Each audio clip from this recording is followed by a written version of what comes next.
back to Arc Seattle on your Monday morning. I'm Steve McCarron. And I'm Tyrah. Let's dive right into the deep end. Thieves recently got away with $2 million worth of jewelry from a store in West Seattle. Police say those burglars, armed with hammers and bear spray, smashed the windows and stole the merchandise from Menashe Sons Jewelers along California Avenue Southwest. Police say the suspects drove off before officers showed up. Joining us to continue the conversation this morning is Jim Fuda, the Executive Director of Crime Stoppers of Puget Sound. So Jim, just walk us through these types of crimes.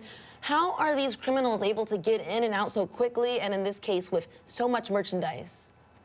Well, the simple answer is that they pre-plan quite frequently, and in this case, they feel that they've got somebody on camera a couple of days earlier that had gone through and even had used his phone to videotape some where the high-end jewelry was at.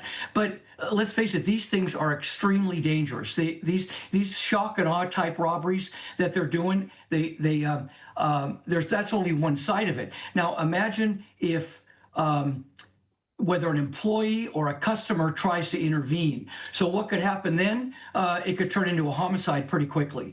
So you just want to let these people get what they want, get out, and be the best witness you can be. Yeah, you just don't know what they're going to do in that situation if they decide to confront one of those suspects, Jim, which is so terrifying. Obviously, this particular one in West Seattle involved a jewelry store, but are there certain types of businesses that criminals will target for these smash and grabs, and if so, why? Sure. We all remember over the last several years now about the kids that were stealing the Kias and they were going in with these shock and awe's, firing a couple of rounds, and then getting merchandise what they want. That's kind of the low end, not very well planned. But this one, these brazen ones during the day, are the ones that hit the high end stores. They're pre-planned. They come in quickly. They already know where the high end jewelry, high end product is. Take it as fast as they can and go down. You notice that there's 3 people in this video that are actually grabbing the merchandise, and there's one that stands by. Now, we saw in this one bear spray, ice picks, hammers, whatever they might be to break down the door, but there's one there that I'm sure has a firearm. Just horrible. And these business owners are so vulnerable. What can they do to better secure their businesses and avoid these types of crimes? Yeah, what you really want to do in these particular cases is make yourself less vulnerable till they move on to another establishment. You're not going to be able to control the bad guys. If this is what they want to do, they're going to do it. But you want to make your place less attractive. It's kind of like with your homeowners. If you've got cameras at your place, you make your home less attractive to a burglar. It's the same kind of thing. So it's the physical security side of things. It's staff training, what to do, be a good witness, that kind of thing, and then whatever emergency procedures that you might have for your particular business to keep yourself safe. Property is not worth your life.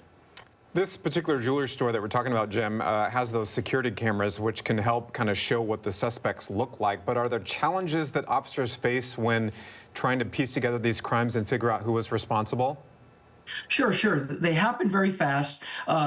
And like I said, very well planned.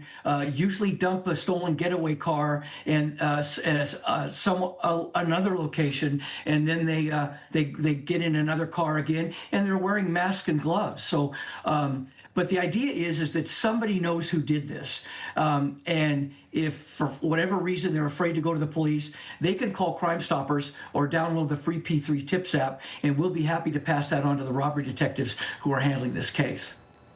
So, Jim, you actually went to Menashe Sons after this happened. What did they have to tell you, and are they making any adjustments to their operations? Yeah, right.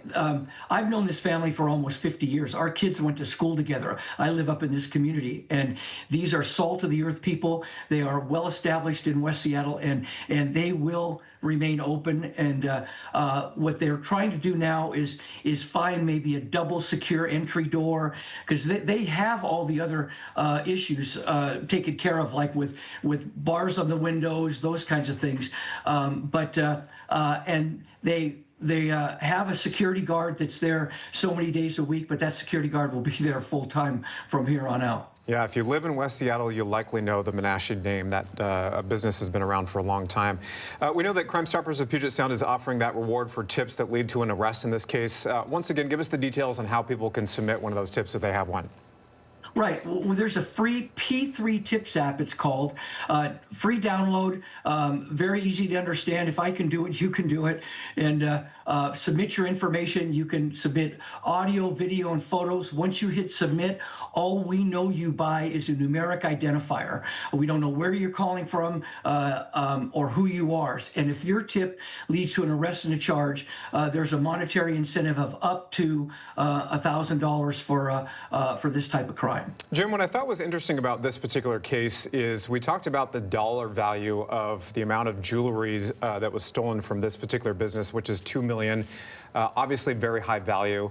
How hard is it for police when they're going through these investigations and trying to piece them together to get some, if not all of those items back? Does that happen a lot of times?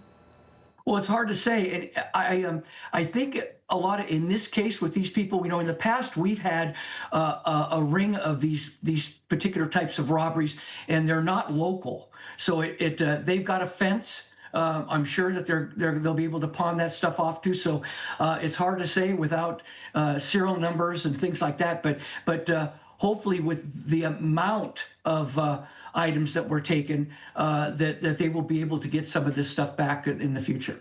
Hopefully. Jim Fuda, thank you so much for joining us today.